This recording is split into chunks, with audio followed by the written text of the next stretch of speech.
ఈ కుటుంబ కృతజ్ఞత కోరిక సందర్భంగా మనందరము దేవుని దగ్గరికి రావడానికి మనకి అవకాశం కల్పించినటువంటి తండ్రి అయిన దేవునికి మీ ద్వారా కృతజ్ఞతాస్తుతులు చెల్లిస్తూ ఉన్నాను. ఏ విధంగా నేను ఆయన ఎదుట మనం ఉండటం మనకే శ్రేయస్సుకరం.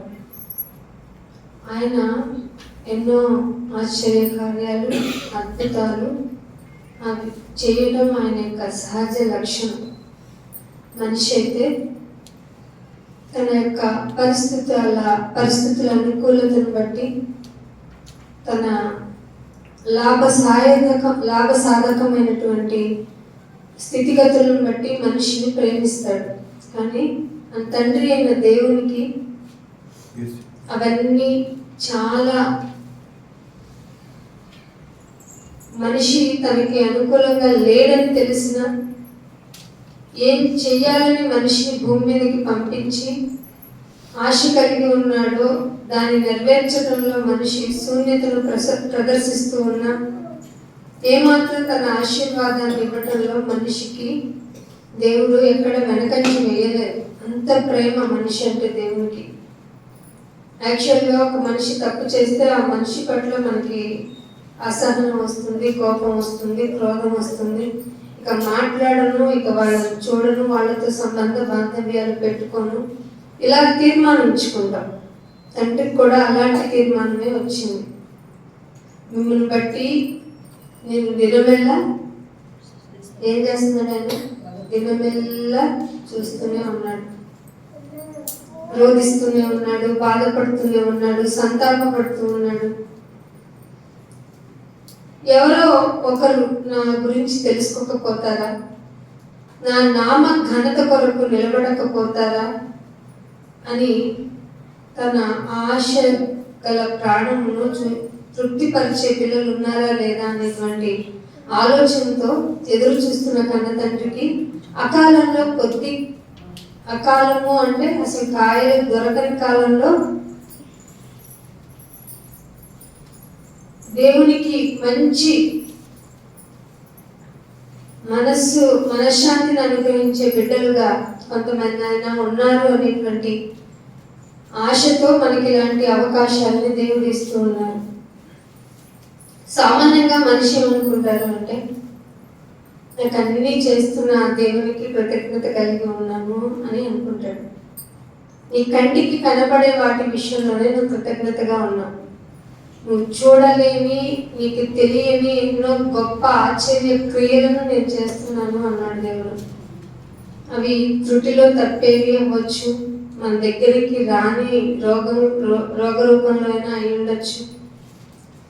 So whatever it may be. మీ వ్యక్తిగత అనుభవాలను ఒక్కసారి పరిశీలన చేసుకుంటే మనిషి ఎన్ని కృతజ్ఞతలు చెప్పినా రుణస్తులే దేవునికి. ఎంత కృతజ్ఞతలు చెప్పండి. మీరు మీ జీవిత కాలం అంతా ఏమైనా ఇచ్చి చెల్లించండి, మీ దగ్గర ఉన్నవన్నీ ఇచ్చేయండి, మీరు రుణస్తులే. నేను వేల నదులు ఇచ్చేస్తాను, వేల నదులు తైలం ఆయనేం చేసుకోగలరు, విస్తారమైన బలులు ఆయనేం చేసుకోగలరు. కాకపోతే వాటిని ఇస్తున్న నీకు, అర్పణగా ఇస్తున్న నీవు, నేనేం కోరుకున్నానో నీకు తెలిస్తే, నా గురించి బ్రతకటం మొదలుపెట్టిన నీవు నీ జీవితంలో ఎన్నో అద్భుతాలు నువ్వు చూడని, లెక్కించలేని. అందుకే మనుషుల యొక్క తలంపుల కంటే దేవుని యొక్క తలంపులు ఎంతో గొప్పవి. నేను ఒక మాట చూపిస్తాను. కీర్తనలు 119వ కీర్తన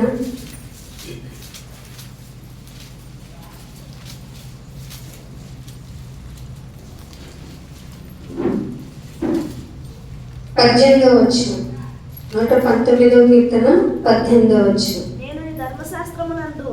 నేను నీ ధర్మశాస్త్రమునందు మన జీవితంలో జరిగే ఆశ్చర్యమైన సంగతుల గురించి ఆయన ప్రస్తావించగల.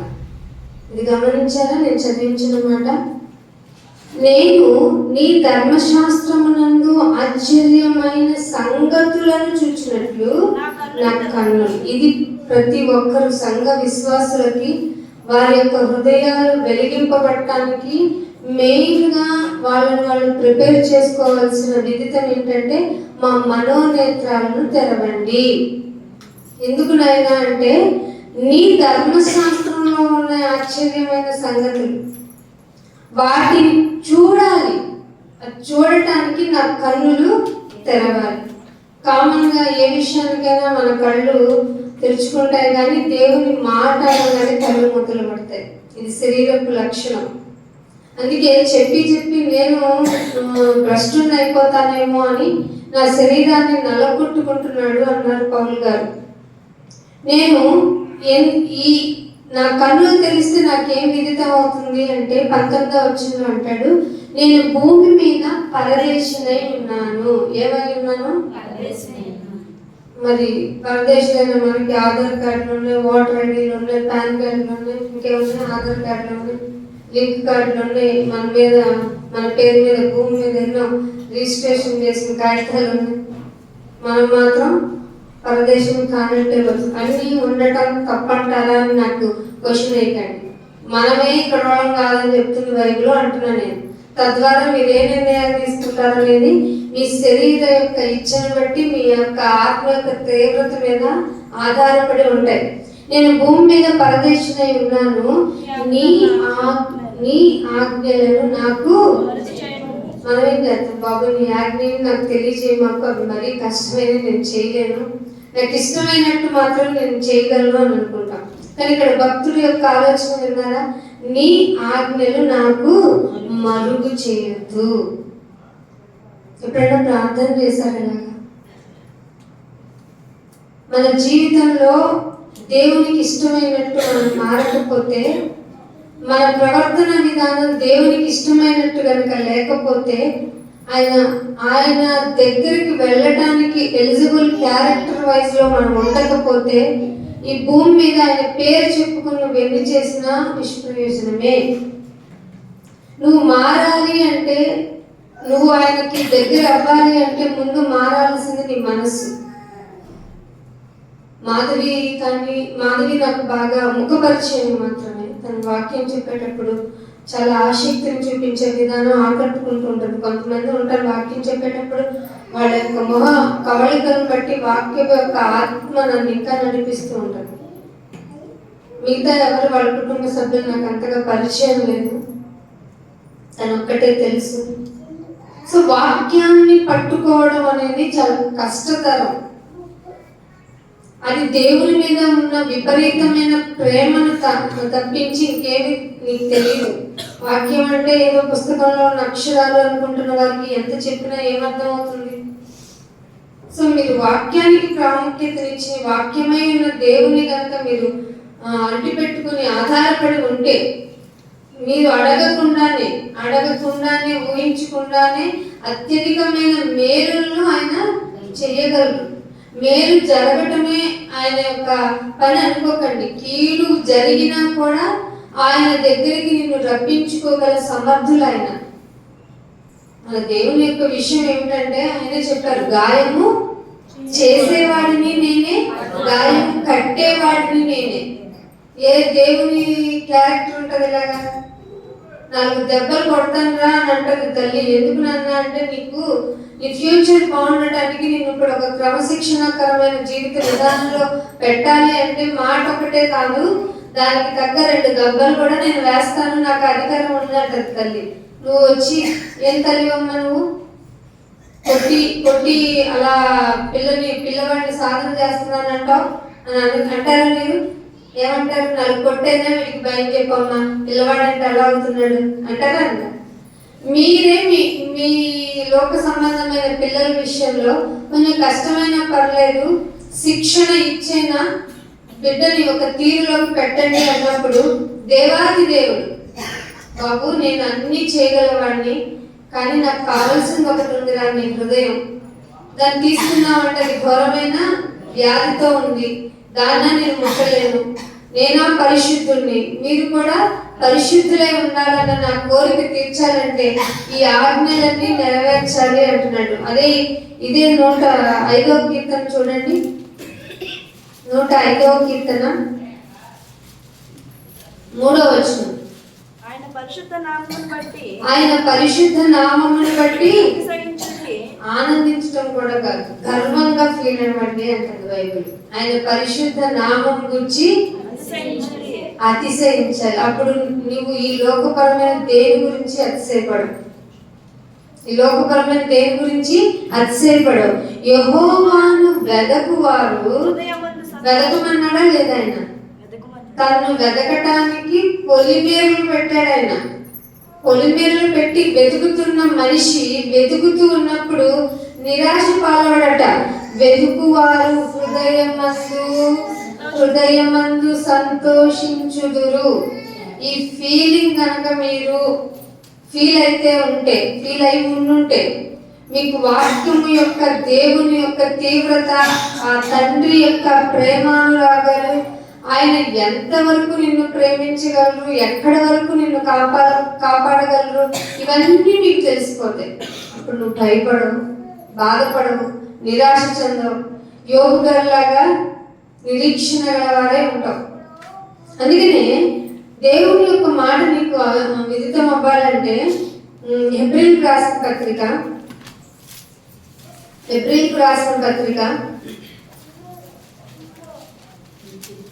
2వ అధ్యాయము 1వ వచనం.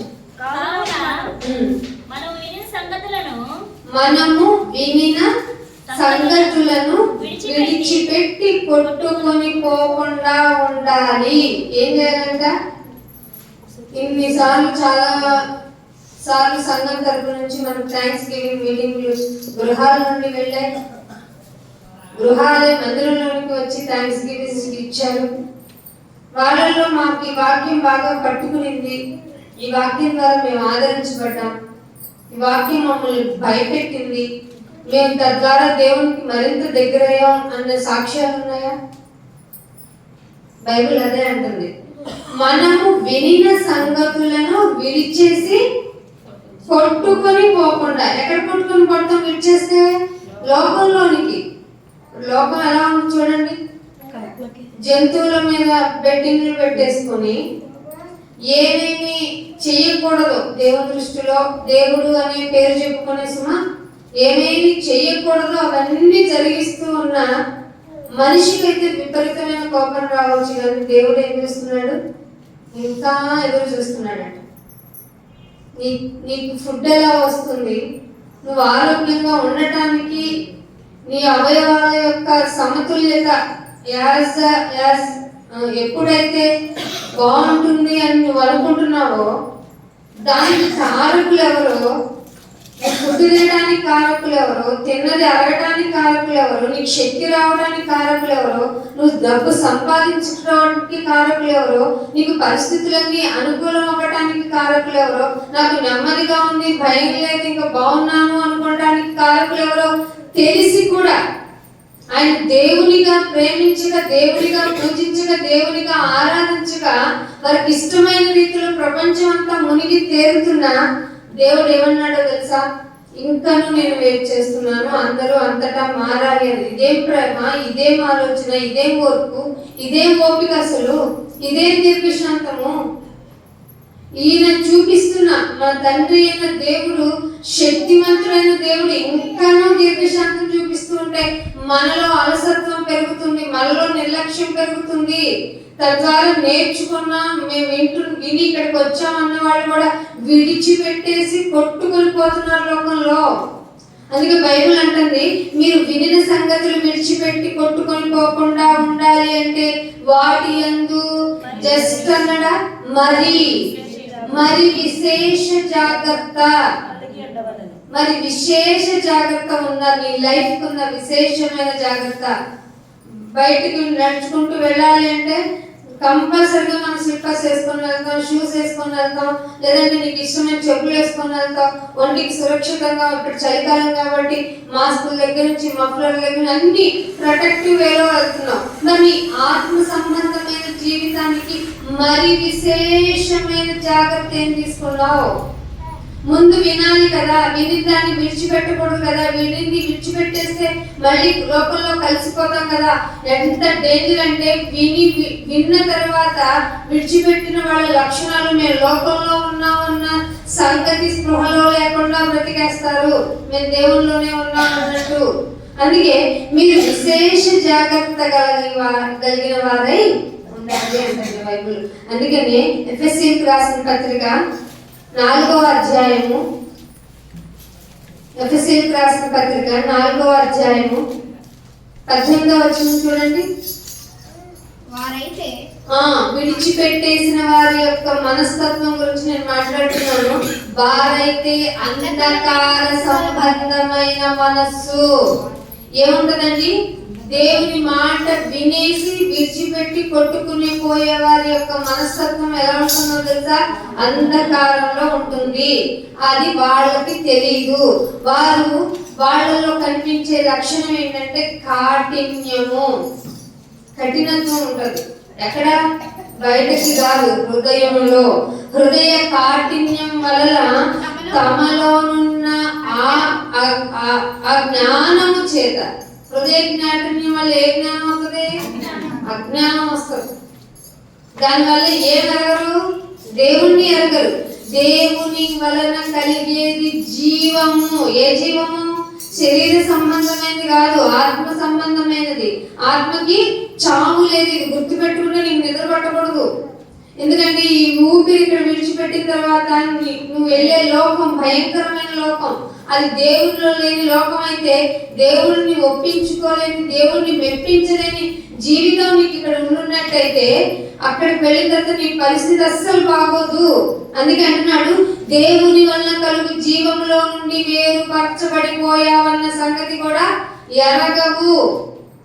సంగతులను విడిచిపెట్టేస్తావు, వినేస్తావు, విడిచిపెట్టేస్తావు, లోకంలో కొట్టుకొని పోతావు. అజ్ఞానం ఉంటది నీలో, హృదయ కాఠిన్యం వచ్చేస్తుంది. దేవుని వలన కలుగు జీవంలో నుండి నేను వేరైపోయాను అన్న సంగతి కూడా నీకు తెలియకుండా మనస్సున కలిగిన వ్యర్థత, వేస్ట్, నీ మనసులో ఒక వేస్ట్ ఒకటి బయలుదేరుతుంది. దానిని అనుసరించి నీ జీవితాన్ని నడిపేస్తావు. ఎంత దౌర్భాగ్యమైన స్థితిలో తెలుసా ఇది? మనస్సులో కలిగిన వ్యర్థతను అనుసరించి నడుచుకుంటావని చెప్తుంది.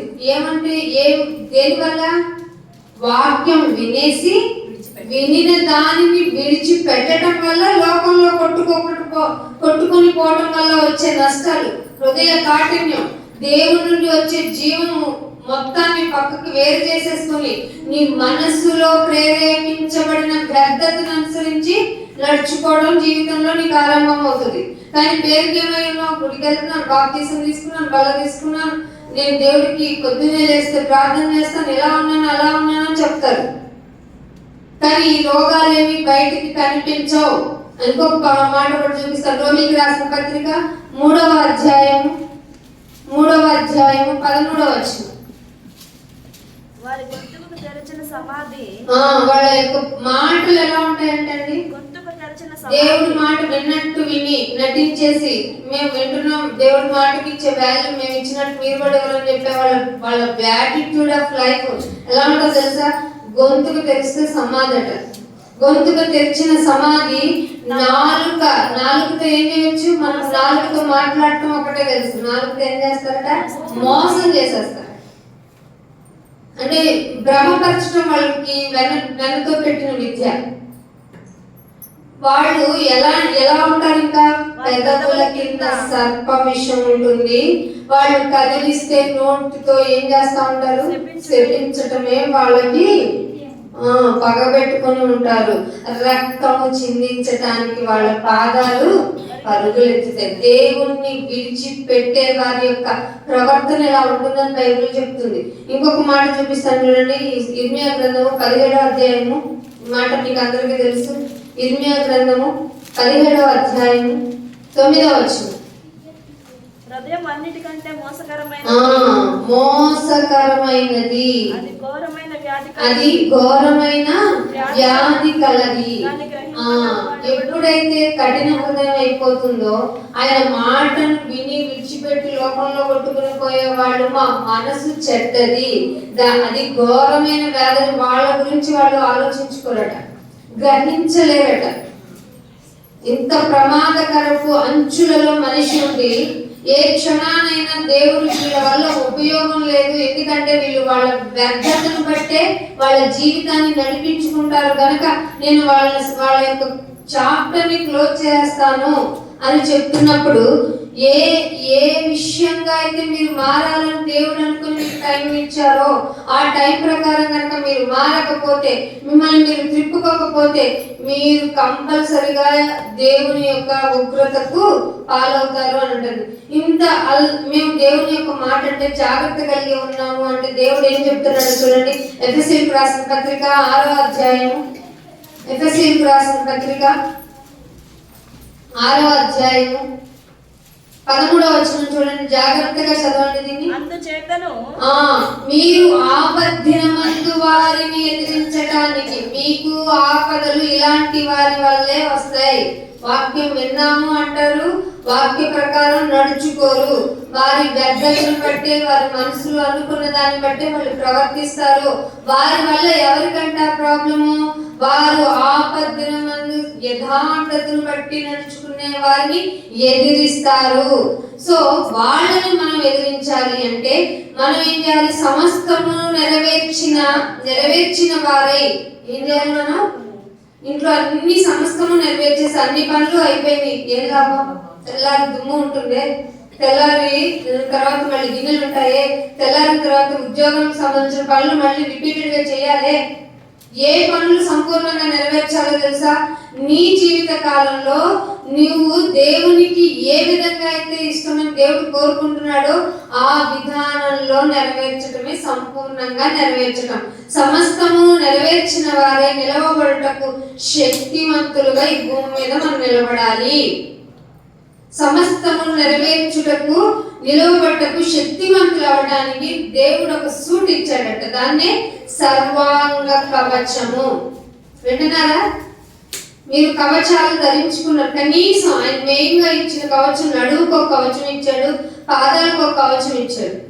ఎందుకంటే నడుము ఈ బాడీ మొత్తాన్ని బేస్ చేసి నిలబడుతుంది, పాదాలు లేకపోతే అసలు నిలబడలేవు. సో ఆ రెండిటికి మెయిన్ గా మీరు ధరించుకోవాల్సినవి ఆ సర్వాంగ కవచంలో ఉన్నాయి అంటున్నాడు. మీ నడుముకు ఏం కట్టుకోవాలట? సత్యము. సత్యం అనగా వాక్యమును కట్టుకోవాలి.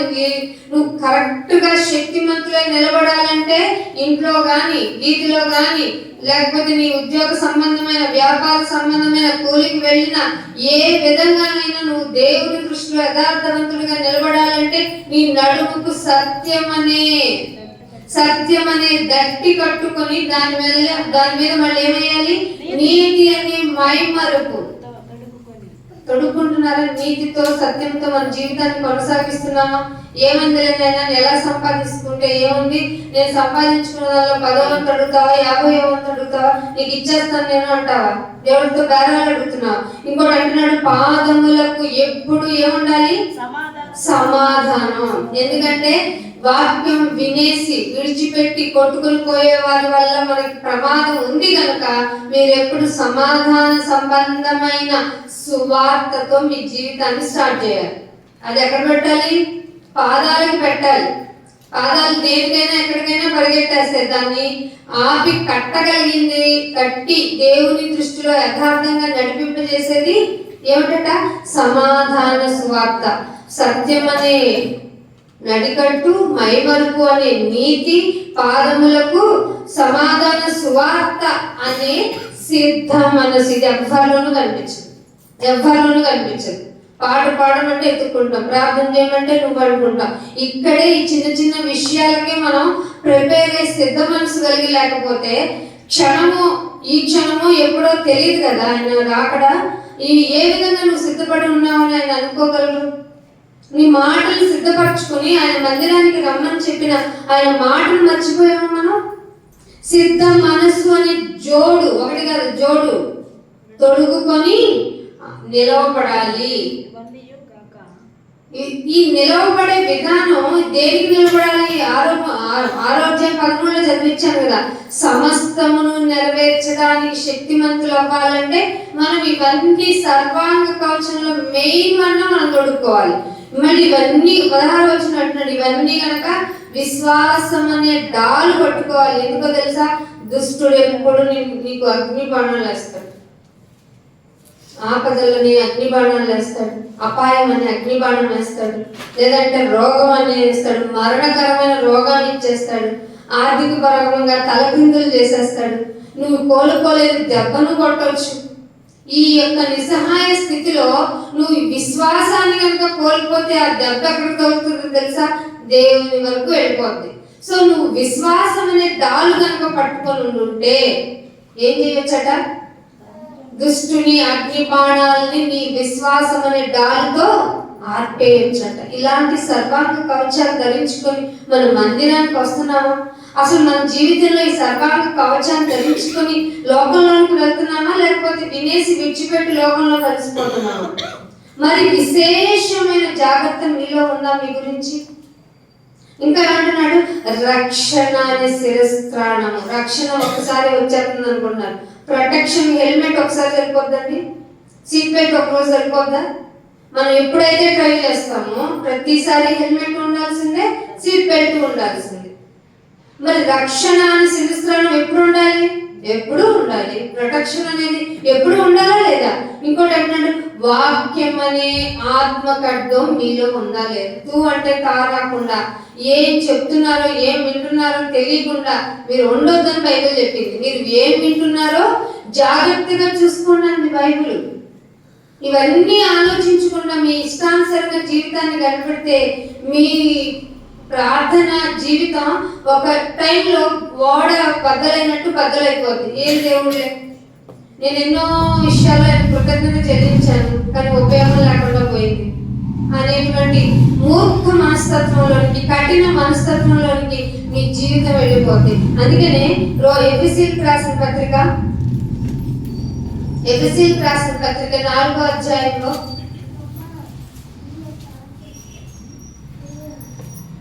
4వ అధ్యాయము 18వ వచనం. వారైతే అంధకారమైన మనస్సు గలవారై. ఎవరట వాళ్ళు? అంధకారమైన మనస్సు. ఇందాక చెప్పాను కదా, ఏ మనసు? ఫస్ట్ అంధకారమైన మనసు వస్తుంది. సో మిమ్మల్ని మీరు అంధకారంలోనికి నెట్టుకుంటున్నారా, మిమ్మల్ని మీరు దేవుని యొక్క వెలుగులోనికి తెచ్చుకుంటున్నారా? ఇవన్నీ మీరు చూసుకోవాలి. అందుకనే 1వ దశలోనికి రాసిన పత్రిక 5వ అధ్యాయము 1వ దశలోనికి రాసిన పత్రిక 5వ అధ్యాయము 3వ వచనం. లోకులు ఎలా ఉన్నారట? నీ లోకంలోకి వెళ్తే నీ లోకుల పక్కన కూర్చుంటే ఏమని చెప్తారో తెలుసా?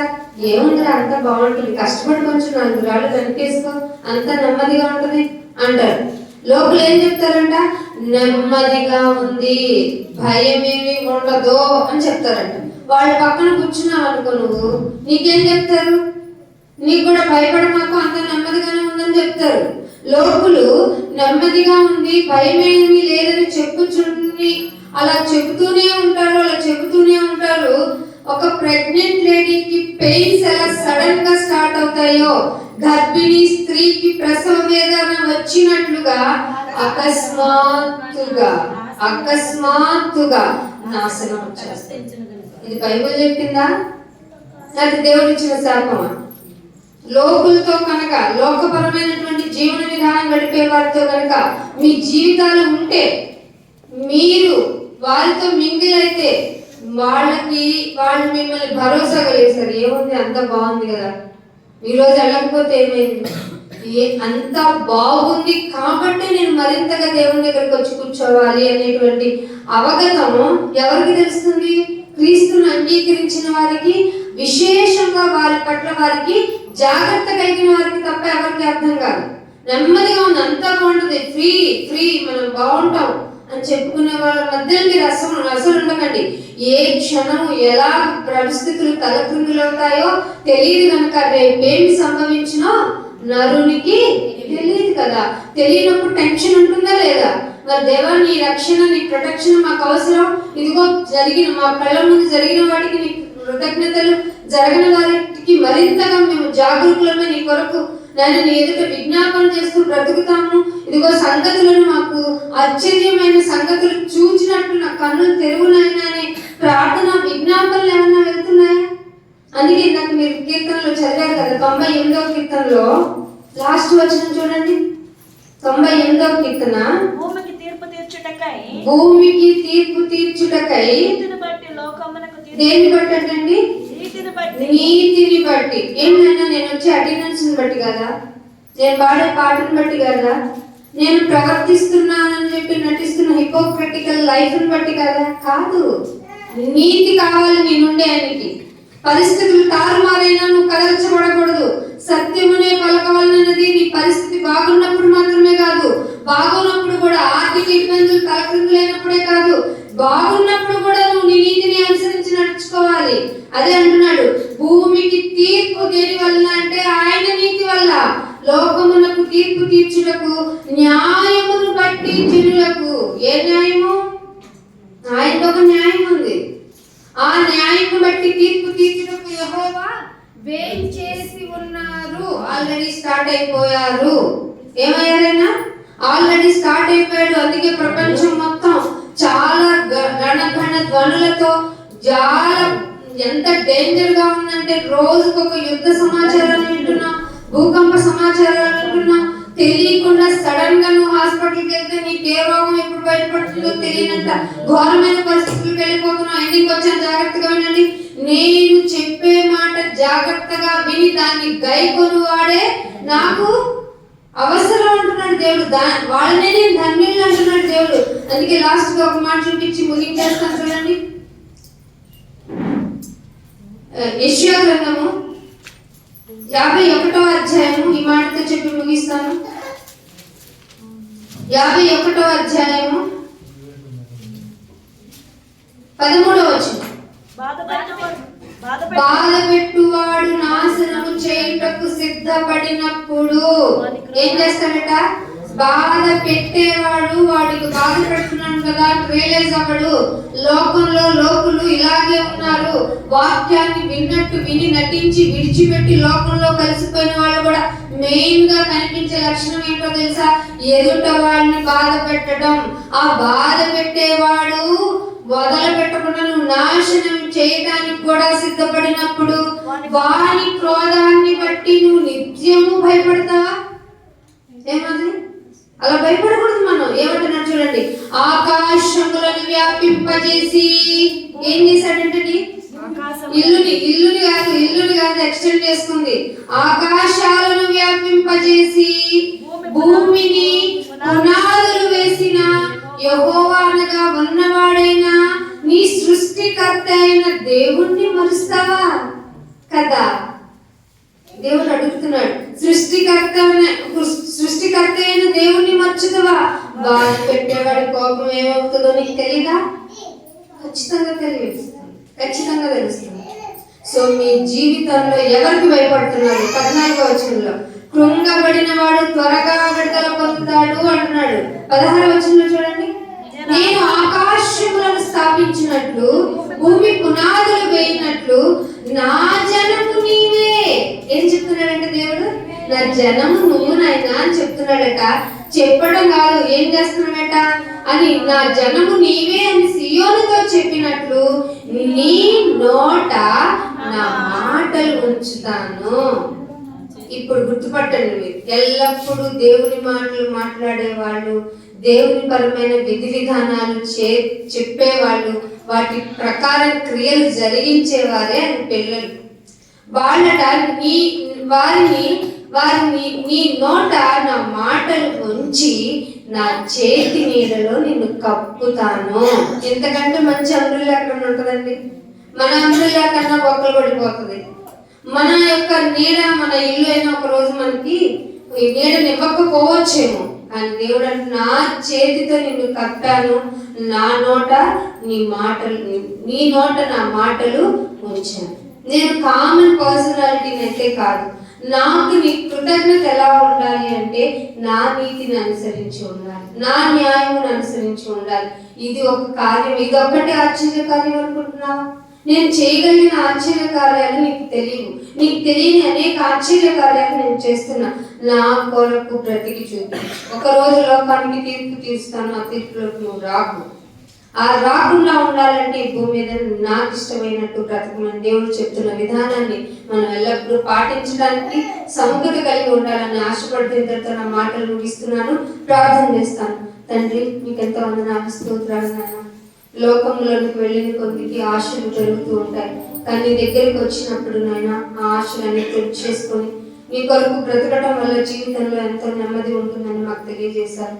నేను ఇదిగో ఈ మాధవి గారి కుటుంబాన్ని జ్ఞాపకం చేసుకొని వారికి కావాల్సిన మనం అభిష్టాలన్నింటినీ నెరవేర్చండి. అన్నిటికంటే ముఖ్యంగా ఈ వాక్యములకు మరింత ప్రాముఖ్యత నీ కొరకు బ్రతకడానికి నేను వారికి కావాల్సిన ప్రతి ఒక్క అవసరతను తీర్చుకోకపోయినాను నిన్ను అంటుకొని ఉండటానికి సహాయం చేయండి ప్రభావ. నీ అది నాటబడి ఉంటే నాయన మా జీవితం ఎల్లప్పుడూ నెమ్మదిగానే ఉంటుంది. మేము ఈ లోకంలో పరదేశంలో ఉన్నాం కనుక తగిన మాత్రపు సౌకర్యాలతో మా జీవితాన్ని ముగించడానికి మమ్మల్ని అందరినీ ఆయత్తపరిచయం పొందమని యేసుక్రీస్తు వారి పరిశుద్ధమైన నామములో ప్రార్థన అడిగి వేడుకుంటున్నాము పరమ తండ్రి. థాంక్యూ.